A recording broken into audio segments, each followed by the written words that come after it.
right. So because it's October, I think it's only right that we talk about horror games. Older horror games to be exact, because all the new ones suck. So today, the horror game we'll be talking about is Five Nights of Fun. What the fuck? Five Nights at Freddy's. Let's begin. I want you to imagine something for me. Imagine it's 2014. Everyone is talking about this new horror game, different from anything we've ever seen before. So you decide to turn on your computer and you decide to either play or watch your favorite YouTuber play it.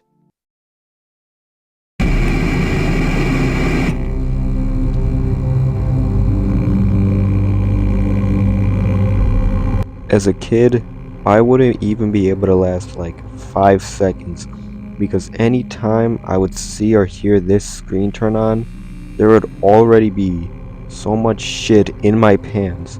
This screen alone was able to send fear into my asshole. I've never been able to take a shit the same since. But anyways, let's get into it.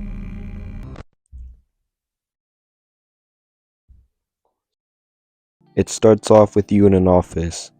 Now, this is already so much different from all the other horror games during this time because in most of them, it would involve you having to run away from whatever is trying to kill you.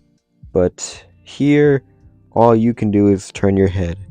And I remember when I was a kid being so confused on why nobody would just like walk away and leave until I heard that the animatronics do get a little quirky at night. What the hell are they doing at night? Bro, do you remember when you would like turn the light on and you just see Chica or Bonnie staring at you? That shit was so creepy, dude. Like their designs, you know what, they look like normal ass animatronics actually. It's just weird watching them kind of stare at you, you know? Because, you know, animatronics have always been, the fuck did I just say? Animatronics have always been kind of creepy looking, you know, especially when they look at you.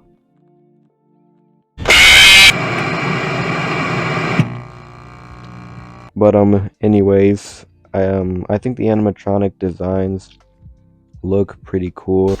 I will fuck the shit out of that robot, man. I like Freddy's hat. And I remember people thought that Chica was like a chicken or a duck or some shit like that. You know, I don't know. Chica can identify as a quirkier penguin. Okay, that was dumb. Why did I say that? Did anyone else have that oh shit reaction when the phone guy died? Like at first he was just annoying, but then he just dies. Like, anyways, yeah, Golden Freddy, top tier hater. Like, dude was on a fucking mission to kill his ass. Like John Wick, whenever he sees a stray dog getting abandoned, the dog's not stray if it, well, it's straight. Fuck, who cares? Like, bro just started killing. Speaking of Golden Freddy, I remember being so obsessed with this dude. Like, I would try to get him to jump scare me. He never did. I think he's scared of me though. It's a good thing Foxy, he was out of order, because if he wasn't, I would have... Shit. I not only shit myself while playing, but I also pissed myself when the power would go out and you'd see Freddy singing his song. Like, I was sitting there like fucking I Show Speed, flashing and splashing. And what the fuck did I just say? What am I talking about? Okay, you know what? We're just gonna move on. Around the same time FNAF was popular, Gmod was still at its peak. So because of that, a lot of FNAF stuff was made into mods. And I remember there was this one mod that everyone used, the FNAF location. It was the FNAF Pizzeria in Gmod. So you could play Five Nights at Freddy's in Gmod, and all you had to do was go into the basement or whatever the hell this room was and turn the power off. And by doing that, you could play it like it was the actual game. The animatronics would go into the different rooms and try to kill you in the office. What's even cooler about this is that you didn't just have to stay in the office. You can go anywhere you wanted to go. And I remember thinking how cool this was as a kid, and I still feel the same way about it. Like being able to go in the rooms you could only look at from the cameras was something else. Like it really made you feel like you were actually there, like, and not just going in the rooms we've seen on the cameras, but also the rooms you couldn't see on the cameras. For example, the kitchen. The kitchen camera was always broken, so we never knew what was in there. I also like how they made it so that Gordon Freddy was in the kitchen, so that anytime you would play the actual game and try to look at the kitchen camera, you would get this weird feeling that, something was in there. But anyways, they did a good job at designing the pizzeria and the animatronics. They look very identical to the actual game. And yeah, that's all I can really think about to say about Gmod. So let's move on. So there are about 6 main story games that I'm pretty sure of. Please don't attack me if I'm wrong. But these 6 main story games I will talk about because all the other ones are very different for some reason. But I will talk about each of the games and then I will rank them after I'm done talking about each of them. So yeah, let's begin. I've already told you about my first time playing the first FNAF game. It starts off with you in an office and 5 animatronics trying to stuff you in a Freddy suit. So to prevent this from happening, you have to keep an eye on them by using the cameras and closing the doors anytime they get close to you. And you have to keep doing this until you reach 6 a.m. And once you reach 6 a.m., you move on to the next night. And you do this until you eventually beat the game. Pretty simple, really, and it's kind of crazy how it started off as just a simple horror game to whatever happens after this game. But yeah, the game is great. One thing I really like about this game is the sound effects Scott used. He did an amazing job at making this place so damn creepy. Like, just listen.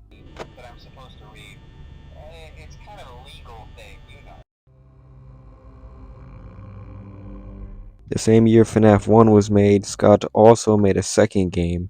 And when I tell you how hyped people were for this game, my words alone aren't even able to describe the excitement that came with it. But anyways, it starts off with you in an office just like the last game, but this time there are no doors to close. And I remember thinking how impossible this game must have been without any way of defending yourself.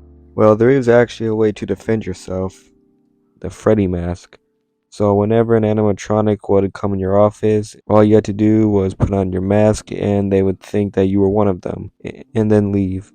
Yeah, they just leave. But this works for all the animatronics except for Foxy.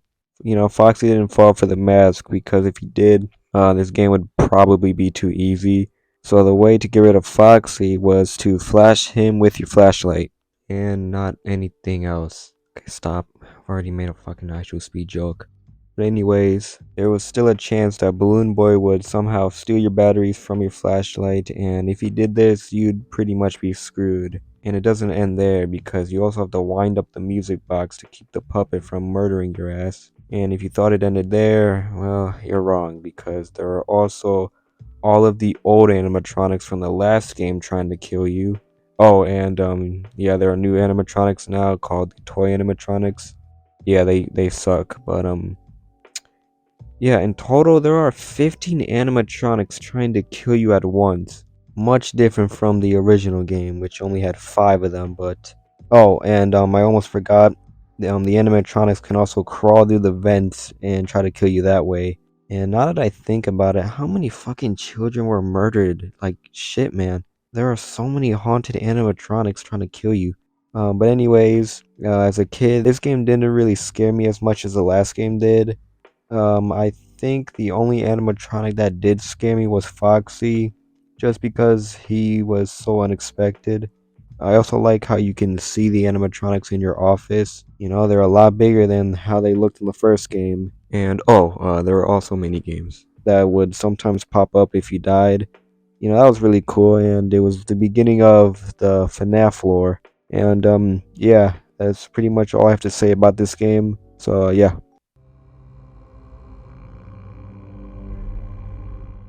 So almost a year after the second game came out, Scott Cawthon has already made a third game. So instead of having to face against a whole army led by Thanos, this game only has one animatronic trying to kill you. And phantom animatronics, because why not? So in this game, there are no doors and no mask. All you have are cameras and an audio of a kid saying hello. And you have to use that audio to lure Springtrap away from you. And dude, William Afton is like a fucking pit bull when he hears kids laughing in the distance. Like, he will search this place up and down to find this fucking kid and kill it. But yeah, there's really not much to say about this game.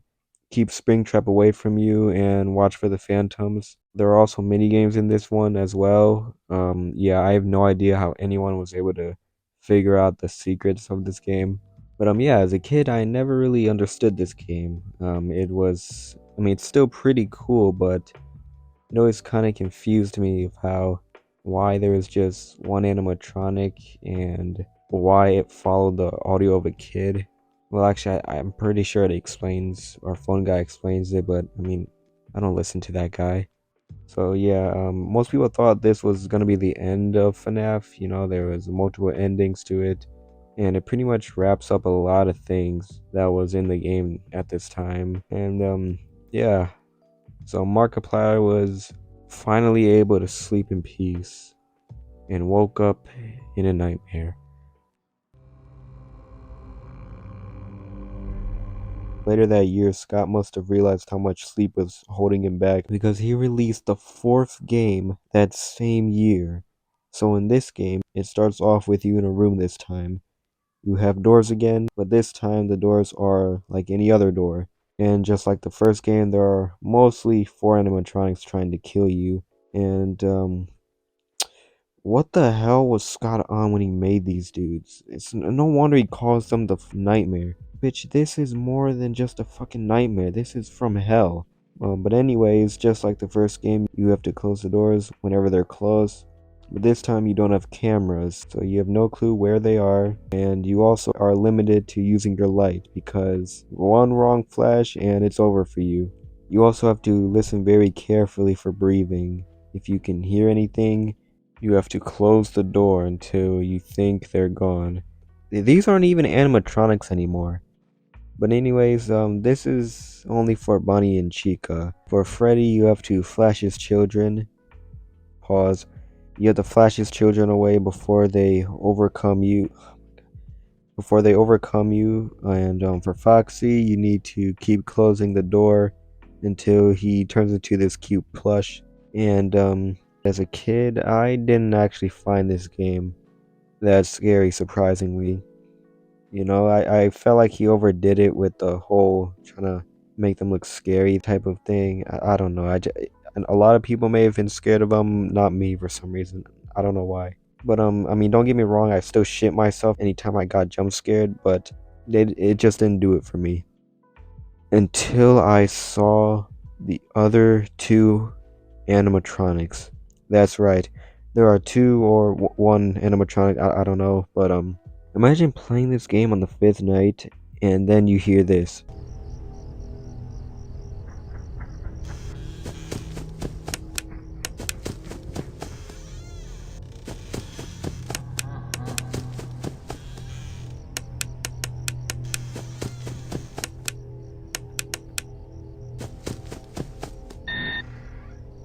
This terrifying ass dude scared the living shit out of me.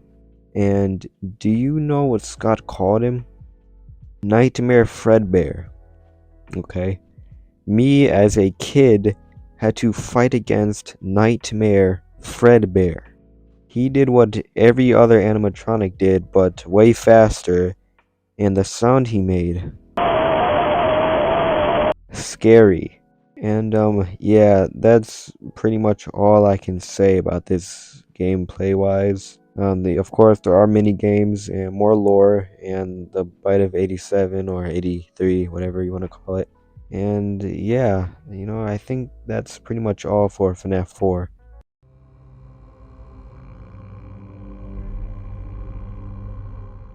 In the next game, which was a year after, Scott did something that has never been done before in any FNAF game: voice acting.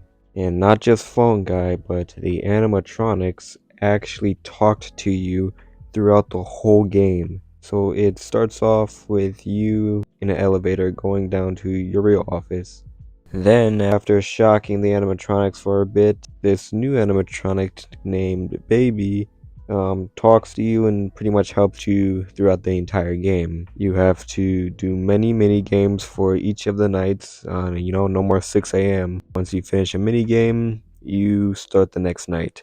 But yeah. Oh, you also have to watch all these cutscenes for each of the nights you beat. And yeah, it turns out that Baby was using you the entire time because, yeah, she wasn't actually Baby, but a weird looking animatronic named Ennard that is an abomination of all the animatronics. They then lead you to a room called the Scooping Room, and I'm pretty sure you can guess what happened next. I'll tell you anyways. They scooped you, or they scooped all your insides and go inside your body. Yeah, I bet you didn't guess that would happen, but yeah, somehow you survive, and yeah, I think that's it for Sister Location. As a kid, I did not find this game scary at all. It didn't really feel like a horror game. It just felt like a game, I guess. There was also this really cool Easter egg where I'm pretty sure in one of the mini games, if you were to not go where you're supposed to go, but walk somewhere else, you'd go in this office and play it like it was an actual FNAF game. And yeah, I think that's pretty much it.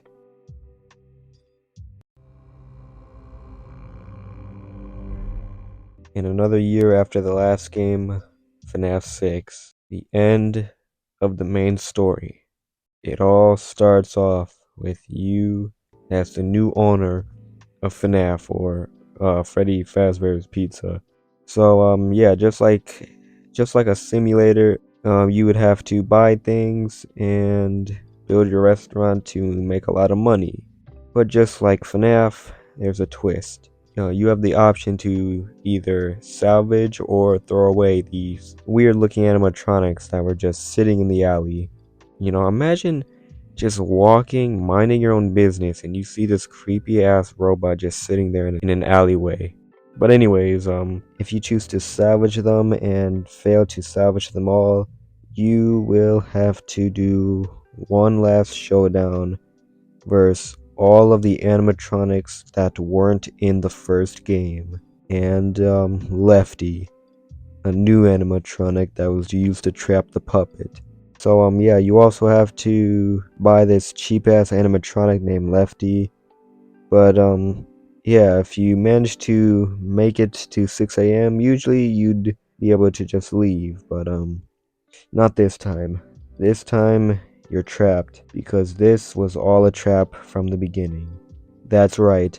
Get some random person to own Freddy Fazbear's Pizza and hope that they don't just throw out the animatronics or salvage them all correctly or become bankrupt. But okay, it's a long process. This all led to the place getting burned down while Henry was giving his badass speech. Basically, wrapping up every loose end and ending it once and for all. Okay, maybe not ending it, but ending an era, I guess. Yeah, as a kid, I did not find this game scary at all, but I do love this game. All of the years just to finally wrap it all up in one game. Is it me, or did these games feel way more spread apart than they actually were? Like, you mean to tell me FNAF 1, 2, 3, and 4 only took 2 years to make? That's crazy to me. But anyways, yeah, it's time to rank each of the games now. In my opinion, of course. If you disagree, make your own video. I don't care. All right, let's get started. So number one, my favorite FNAF game, it's got to be FNAF 2. The game only improved from the first game, and yeah, I feel like this game is perfect. Not perfect, but I feel like it's the best. My second favorite one, I would say, is the first FNAF game. The game is just a good ass game. I don't know what else to say. I've been talking about fucking FNAF for so long. The third one, I'd say, is FNAF 4. You know, they pretty much just made it a lot scarier. They did a really good job at that, or Scott did a really good job at that. My fourth favorite would probably be the sixth game. It's a great game. You know, I just don't think it's better than all the other ones. Fifth, my favorite would be Sister Location. Another good game. I just don't think it's better than the other ones. And my sixth favorite, my least one, is the third game. You know, I like the mini games and the glitches, but I feel like this game could have been a lot better. And yeah, you know, that's pretty much it. Alright, so the lore has changed a lot over the years, and I think it's finally got to the point where it's finally been solved. So I'm going to explain to you Five Nights at Freddy's lore in idiot logic. Here it is. No shit. I don't even know where to start. Fuck. So it starts off with Purple Guy and this guy named Henry. They create this new restaurant called Freddy Fazbear's Pizza, and you know, business was doing pretty good until one day Purple Guy became insane and just started fucking killing everyone and stuffing them in the Freddy suits and stuff because he's an evil scientist. And yeah, the suits came alive and it scared him shitless, so he broke them all or whatever. And and then yeah, the ghosts from the kids came back and they put him in they forced him into the Spring Bonnie suit, which ended up killing him because of spring locks. And fuck man, I forgot about the fucking crying child. um so all right, pause on that first part. So Big Brother stuffs little kid in Freddy's suit and it just crushes his skull, and then Big Brother, he regrets it. So Mike works to try to stop the Five Nights at Freddy's stuff, and after like 6 games, he finally does it. And well, he doesn't actually do it. It's actually Henry that does it. But yeah, yeah. Then Purple Guy comes back like he always does, and set the souls loose, except for Golden Freddy's soul, and it keeps Purple Guy in hell. And yeah, I missed so many stuff, and yeah, I have no fucking idea what this lore is. But yeah, that's my attempt at trying to explain the FNAF lore, and that's all for this video. Hope you enjoyed, and peace.